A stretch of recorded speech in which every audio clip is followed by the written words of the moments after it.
മധ്യ തിരുവിതാംകൂറിലെ തിരുവല്ലയിൽ കഴിഞ്ഞ 3-4 ദിവസങ്ങളായി നടന്നുവരുന്ന പുഷ്പമേളയോടനുബന്ധിച്ചുള്ള വിവിധ സ്റ്റാളുകൾ, നിരവധി പ്രോഗ്രാംസ്, അമ്യൂസ്മെൻറ്റ് പാർക്ക്, ഫ്ലവേഴ്സ്, അങ്ങനെ ഗാർഡൻസ് ഒക്കെ വിസിറ്റ് ചെയ്യാനായിട്ട് നിരവധി ആൾക്കാരാണ്. വൻ ജനത്തിരക്കാണ് ഈ ദിവസങ്ങളിൽ കണ്ടുവരുന്നത്.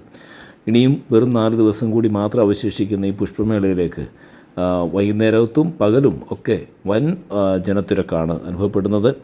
അപ്പോൾ വിവിധ സ്റ്റാളുകളുണ്ട്. വിവിധ സ്റ്റാളുകളായാലും അതുപോലെ ചെടികൾ വാങ്ങുവാനായാലും വൈകുന്നേരം ഷോകൾ കാണുവാനായാലും അമ്യൂസ്മെൻറ്റ് പാർക്കിൽ കുട്ടികൾക്കുള്ള നിരവധി കളികൾ ഐറ്റംസ് ഉണ്ട്.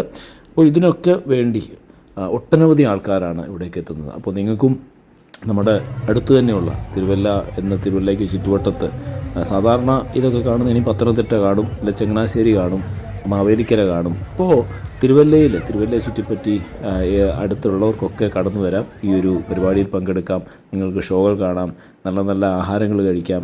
അപ്പോൾ കൗണ്ടറുകളിലൊക്കെ നിരവധി ആൾക്കാരാണ്. ഓരോ സാധനങ്ങൾ വാങ്ങിക്കാനാണേലും അതുപോലെ പുതിയ പുതിയ കാര്യങ്ങൾ പരിചയപ്പെടുവാനും ഒക്കെയായിട്ട് ഒട്ടനവധി കുട്ടികളെയും കൊണ്ടൊക്കെ എല്ലാവരും കടന്നു വരുന്നുണ്ട്. അപ്പോൾ ഈ ഒരു വീഡിയോ ഇന്നത്തെ ഇവിടുത്തെ തിരക്ക്, ഇവിടുത്തെ മറ്റുള്ള കാഴ്ചകളൊക്കെ ഇന്ന് നിങ്ങളുമായിട്ട് പങ്കുവയ്ക്കുകയാണ്. നിങ്ങൾ ആദ്യമായിട്ടാണ് ചാനൽ കാണുന്നവരോ അല്ലെങ്കിൽ പേജ് ഫോളോ ചെയ്തിട്ടില്ലാത്തവരോ ആണെങ്കിൽ പേജ് ഫോളോ ചെയ്യുവാനും നിങ്ങളുടെ കമൻറ്റുകളൊക്കെ താഴെ കമൻറ്റ് ബോക്സിൽ രേഖപ്പെടുത്താനും ഒക്കെ ഓപ്പണാണ്. നിങ്ങൾക്ക് എന്തെങ്കിലും സംശയങ്ങളുണ്ടെങ്കിൽ താഴെ കമൻറ്റ് ബോക്സിൽ രേഖപ്പെടുത്തുക. Thank you.